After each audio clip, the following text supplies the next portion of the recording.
주님의 인도하심이 오늘도 함께 하시기를 바랍니다. 묵상기도 드리심으로 예배를 시작합니다. 예수께서 베드로와 야고보와 그 형제 요한을 데리시고 따로 높은 산에 올라가셨더니 그들 앞에서 변형되고 그 얼굴이 해같이 빛나며 옷이 빛과 같이 희어졌더라. 우리에게 하늘의 영광스러운 위로와 은혜를 베푸시는 하나님, 주님 앞에 나온 성도들을 위로하여 주옵소서. 힘과 능력을 다하여 주시고 우리의 아픈 상처를 싸매어 회복시켜 주시옵소서. 우리의 기도 가운데 성령의 위로하심, 인도하심이 함께 하옵시기를 간절히 사모합니다. 예수님의 이름으로 기도드립니다. 아멘. 마태복음 17장 9절에서 13절 말씀입니다.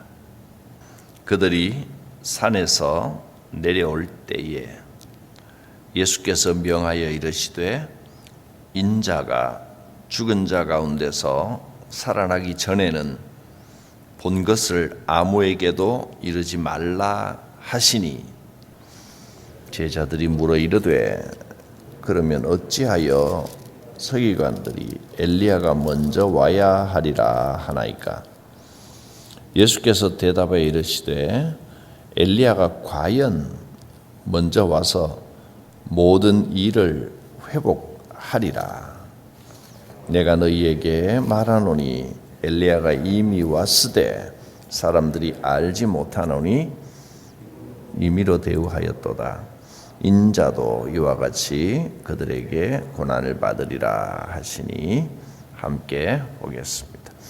그제서야 제자들이 예수께서 말씀하신 것이 세례 요한인 줄을 깨달으니라. 아멘. 예수님께서 이 변화산에서 제자들에게 영광스러운 모습으로 변화되시면서 염려와 걱정 중에 있던 제자들을 하늘의 영광으로 위로해 주셨습니다. 그리고 이제 산을 내려오십니다. 때때로 우리가 염려와 걱정과 두려움 가운데 쌓여 있을 때 주님은 이렇게 하늘의 영광을 보여주시며 우리를 위로하십니다. 기도 가운데 주의 영광과 그 위로를 체험할 수 있기를 바랍니다. 산에서 내려오시면서 두 가지 말씀을 하셨는데, 하나는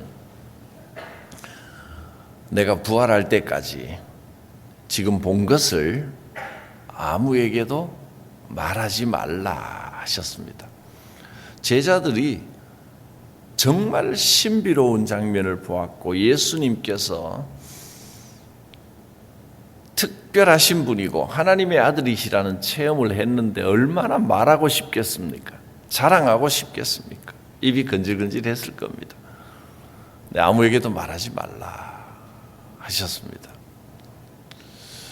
또 하나는 제자들이 물었습니다. 메시아 구세주가 오시기 전에 성경을 연구하는 서기관들은 말하기를 엘리야가 와야 된다고 했는데 산 위에서 예수님이 모세와 엘리야와 대화하는 것을 보니까 그 엘리야가 이 땅에 오시고 난 다음에 그런 일이 예수님께서 죽으시고 부활하는 그 일이 그 다음에 일어나는 겁니까? 한참 남은 겁니까? 그 엘리야가 오는 것을 우리가 보고 난 다음입니까? 그렇게 물었습니다. 그랬더니 예수님이 엘리야는 이미 왔다 사람들이 알아보지 못한 것이지 엘리야는 이미 왔다. 그리고 제자들이 그 엘리야가 세례요한이구나 깨달았다는 겁니다. 이 두 가지 사건이 있었습니다. 왜 세례요한이 엘리야인가? 엘리야의 역할이 무엇인지를 생각해 보라는 겁니다. 구세주 메시아가 왔을 때 왜 그 이전에 엘리야가 와야만 합니까?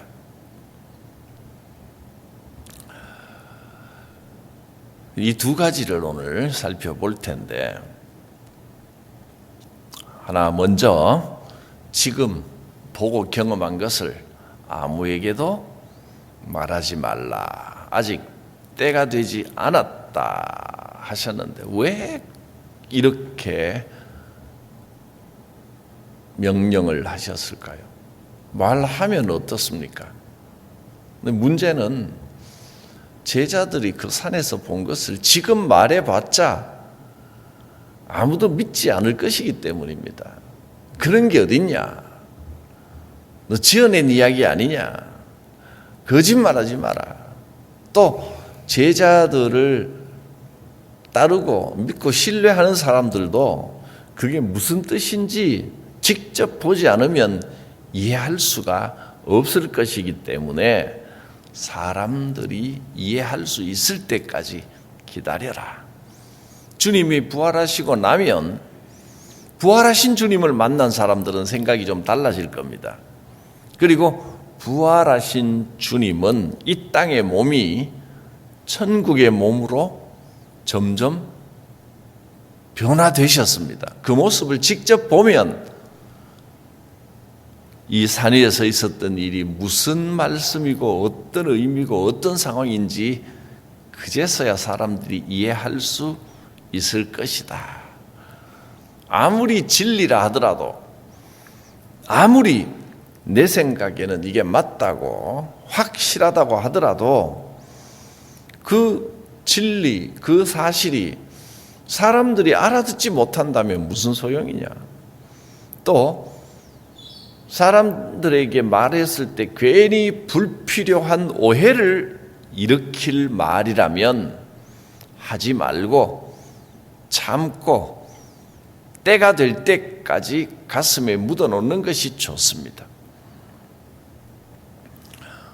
내가 안다고, 내가 진리라고 있는 그대로 전부 말하고 자랑하고 다니는 것이 반드시 옳은 것은 아니라는 겁니다. 기다려라. 하나님의 때가 있다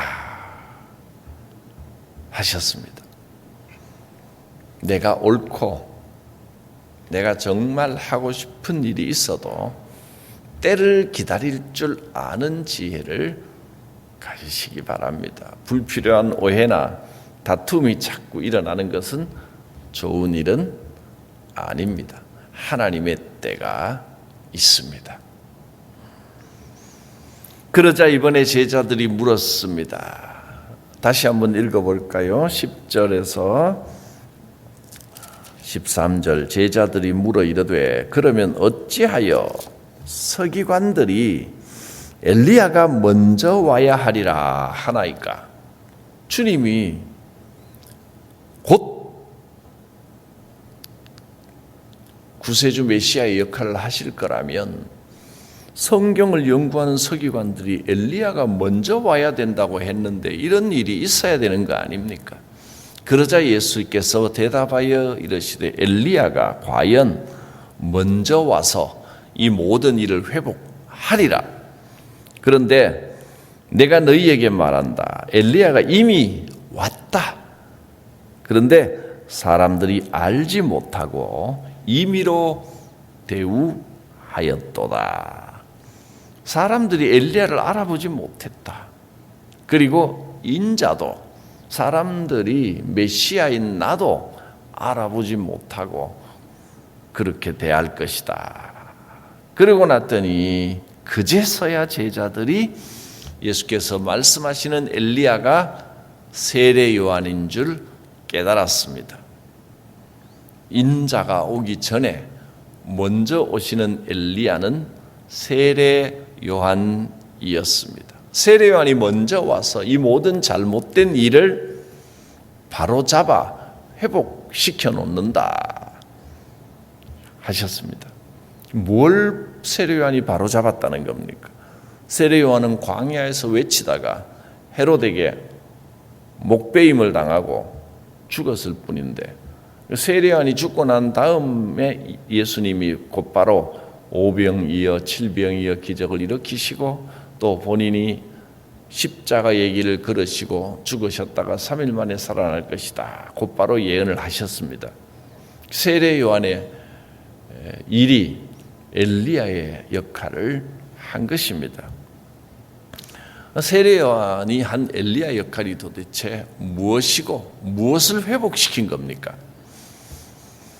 이 세상이 전부 악한 일에 빠져 있고 자기 이익만 챙기고 세상의 가치관이 무너져 버렸습니다. 무엇이 옳고 무엇이 그런지도 모르는 시대가 되어버려서 하나님의 공의가 무엇인지, 이 세상이 얼마나 잘못됐는지 모르는 세상이 되어버렸습니다. 그때 세례요한이 와서 하나님의 뜻이 무엇인지를 선포한 겁니다.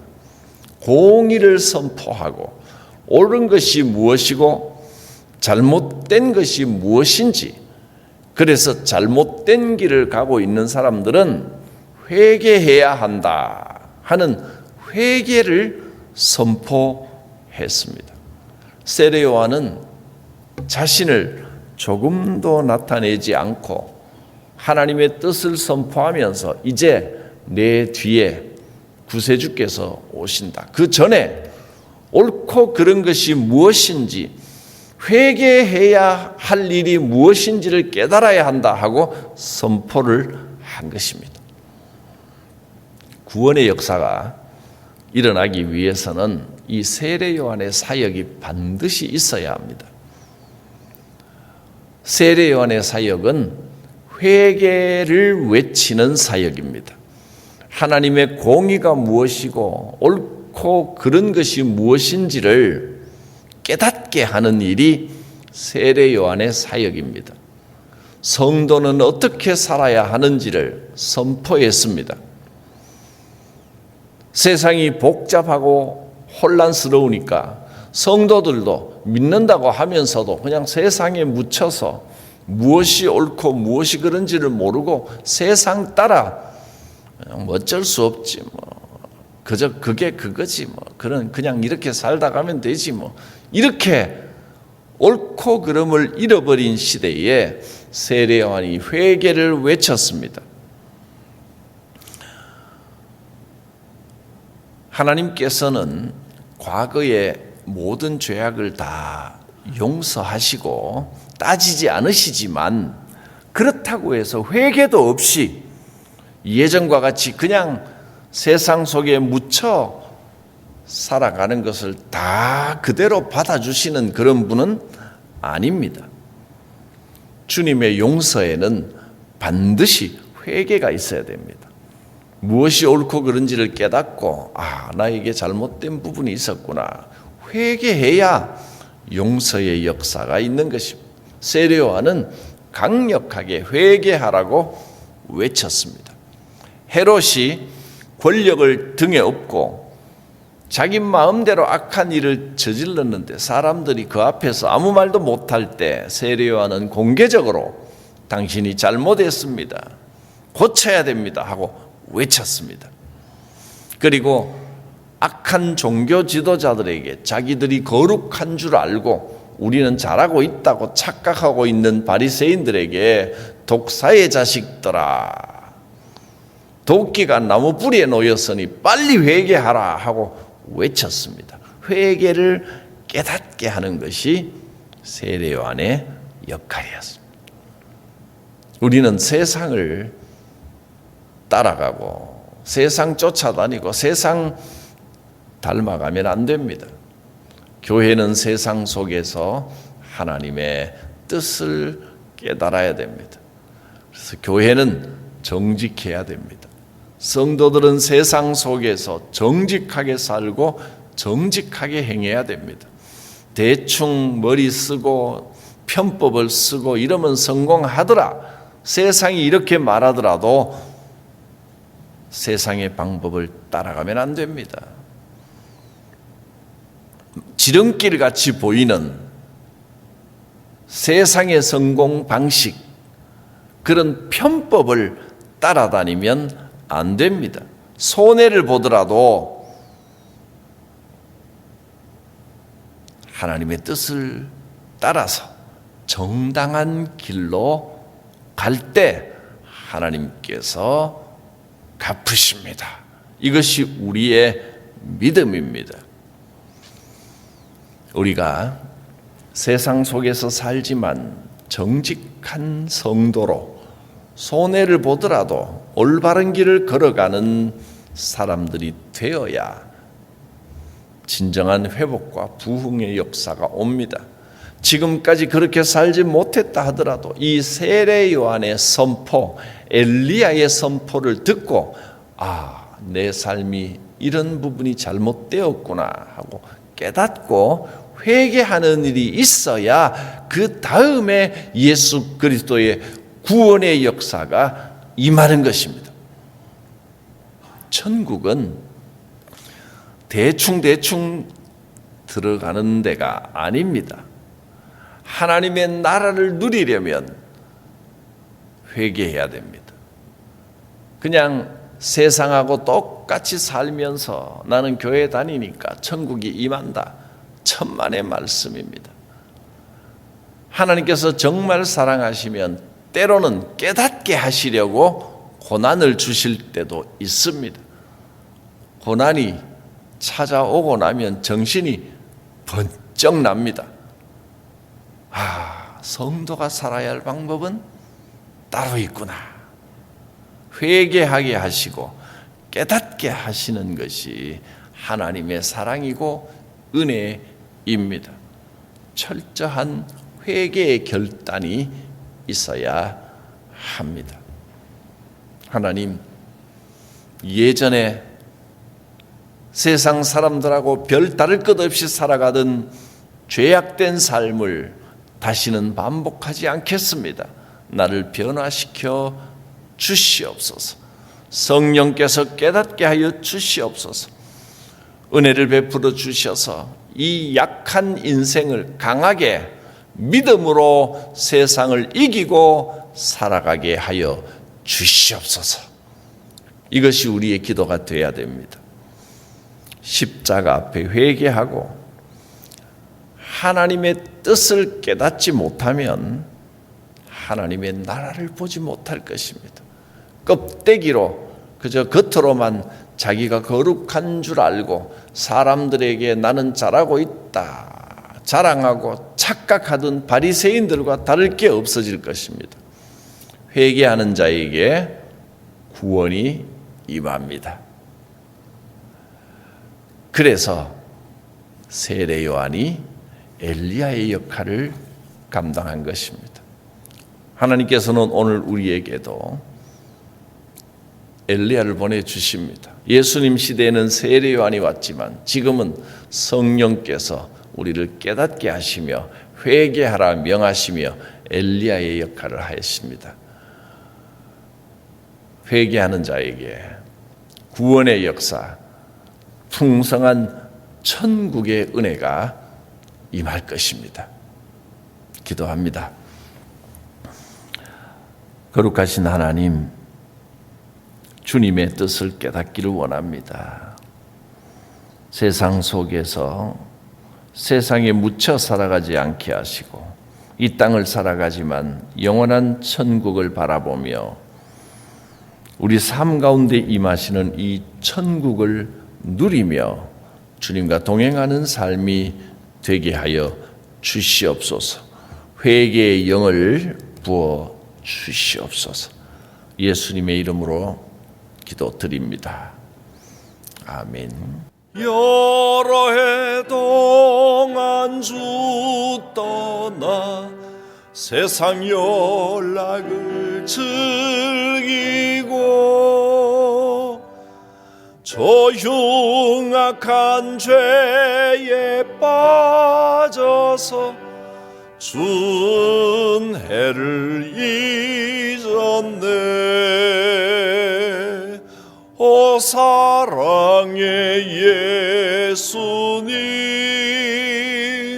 내 맘을 곤엽니다. 곧 들어와 나와 동행하며 내 생명이 되소서. 죄악에 죽을 인생을 심히 불쌍히 여기사 저 하늘의 영광 버리고 이 세상에 오셨네. 오 사랑의 예수님, 내 맘을 곤엽니다. 곧 들어와 나와 동행하며 내 생명이 되소서. 흉포를 입은 구주는 가시멸류관 쓰시고 저 십자가 높이 달리사 그 아픔을 참았네. 오 사랑의 예수님, 내 맘을 곤엽니다. 곧 들어와 나와 동행하며 내 생명이 되소서. 미련한 우리 인생은 주의 공로를 모르고 그 쓸쓸한 사막 가운데 늘 헤매고 다녔네. 오 사랑의 예수님, 내 맘을 곤엽니다. 곧 들어와 나와 함께하며 내 생명이 되소서. 아멘. 주님 가르치신 기도드립니다. 하늘에 계신 우리 아버지, 아버지의 이름을 거룩하게 하시며 아버지의 나라가 오게 하시며 아버지의 뜻이 하늘에서와 같이 땅에서도 이루어지게 하소서. 오늘 우리에게 일용할 양식을 주시고 우리가 우리에게 잘못한 사람을 용서해 준 것 같이 우리 죄를 용서해 주시고 우리를 시험에 빠지지 않게 하시고 악에서 구하소서. 나라와 권능과 영광이 영원히 아버지의 것입니다. 아멘. 주 성령께서 회개의 영을 부어주시고 우리의 잘못과 죄를 깨닫게 하시고 풍성한 은혜를 부어주시기를 원합니다. 주여 부르고 기도합니다. 주여.